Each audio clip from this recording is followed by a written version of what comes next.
Perdana Menteri Datuk Seri Anwar Ibrahim menasihati semua pihak agar menghormati dan akur terhadap arahan pihak berkuasa agama negeri mengenai larangan ahli politik menyampaikan kuliah atau ceramah politik di masjid dan surau. Buya, jangan bawa politik ke masjid.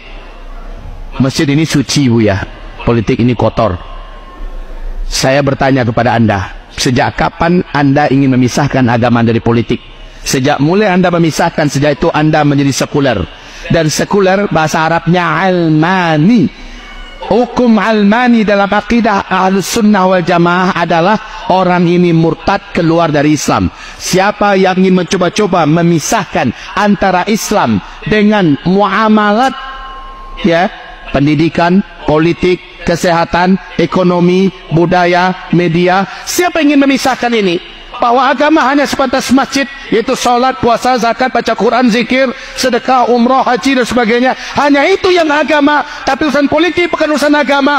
Orang ini yang dimaksud oleh Allah. Afatu'minuna bi ba'dil kitab wa takfuruna bi ba'd. Apakah kamu hanya menerima setengah saja isi kitab, lalu kamu campakkan setengah isi kitab yang lain? Fama jaza'u man yaf'alu dzalika minkum illa khizyun fil hayatid dunya. Orang yang melakukan amalan itu di antara kamu, selama dia hidup di dunia, dia hina. Wa yaumal qiyamah yuradduna ila asyaddil adab.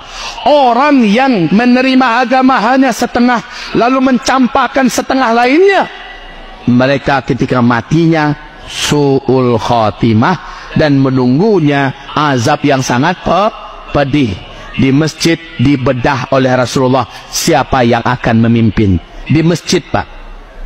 Ketika Nabi meninggal, para sahabat melanjutkan musyawarah besar terjadi di masjid. Siapa yang akan memimpin? Di mana kepemimpinannya nanti? Dibedah di masjid, diurai di masjid, ditetapkan di masjid, diumumkan di masjid. Jadi jangan sesekali berpikir, jangan bawa-bawa politik ke masjid. Anda sekuler, gitu aja bahasa kita, Pak.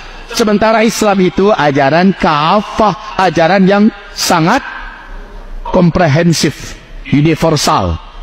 Di masjid bicaralah kesehatan, di masjid bicaralah ekonomi, di masjid bicaralah politik praktis. Di masjid layak umat ini mendapatkan penjelasan yang jelas. Seperti ini, kalau enggak di kita yang menyampaikan, kalau enggak kita yang menyampaikan, maka siapa lagi yang akan menyampaikan?